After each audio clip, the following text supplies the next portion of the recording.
This is one of the reasons why Ugandan pastors are afraid of me coming to Uganda. But their fear has come on them, because I came to set you free so you can serve God with joy. Am I talking to somebody here? I came to free you from religious bondage, from religious captivity, from religious fear. God has not given to us the spirit of fear, but of love, of power, and of a sound mind. You have now received the spirit of bondage again to fear, but the spirit of adoption, whereby we cry, Ab. If you're catching my flow, shout, I hear you. The day is over in Uganda where they are preaching a transactionary God to you. God is not a contractor that requires mobilization. Before you were born, God knew you will be born, and he prepared for you ahead of time. God does not react, God proacts. Before you were born, he prepared for you. He is not waiting for you to give before he gives you. That's not a father. How many of you in Uganda pay your father to talk to you? That when you want to see your father, you come with some shillings, Ugandan shillings. Daddy, I want you to talk to me, but since you have not been talking to me, let me see if I can motivate you. Take 10,000 shillings. Then your father will say,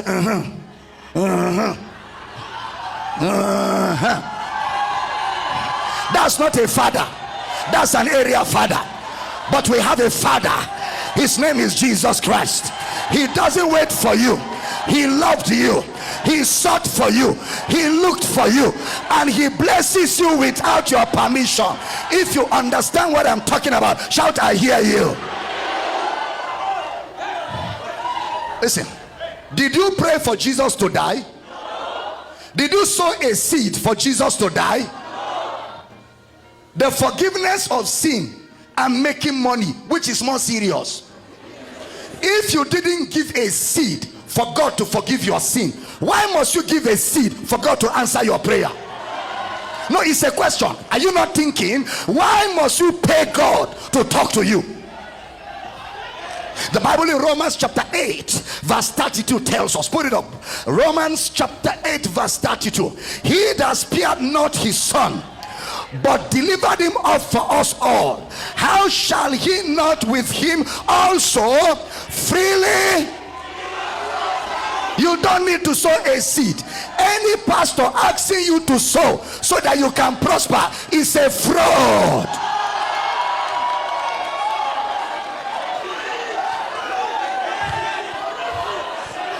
How shall he not also with him? How much?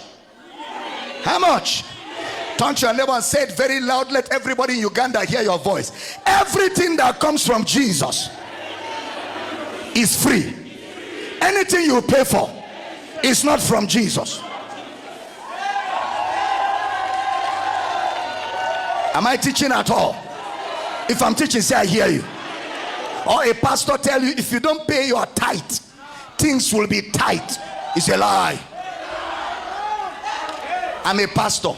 Sit down and listen. I'm a pastor. I pastor people.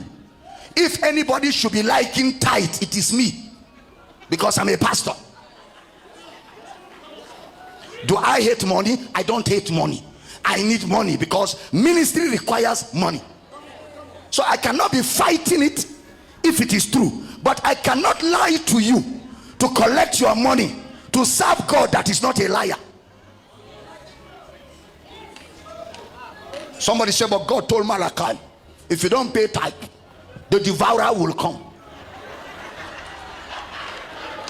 Elon Musk doesn't pay tithe, and devourer has not gone.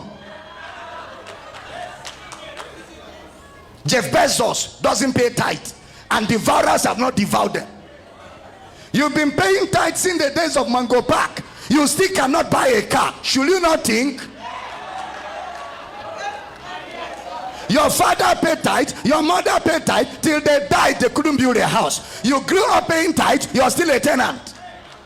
Shouldn't you think tithing doesn't make you prosper?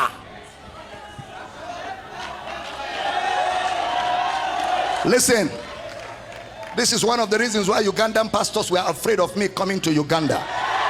But their fear has come on them, because I came to set you free so you can serve God with joy.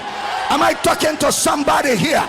I came to free you from religious bondage, from religious captivity, from religious fear.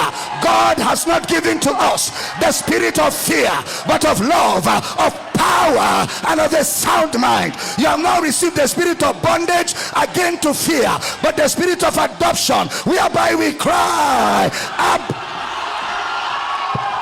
If you're catching my flow, shout, I hear you. Sit down, cross your leg and shout, I am free from religious bondage. I am free to serve God. The Bible says, stand fast in the liberty.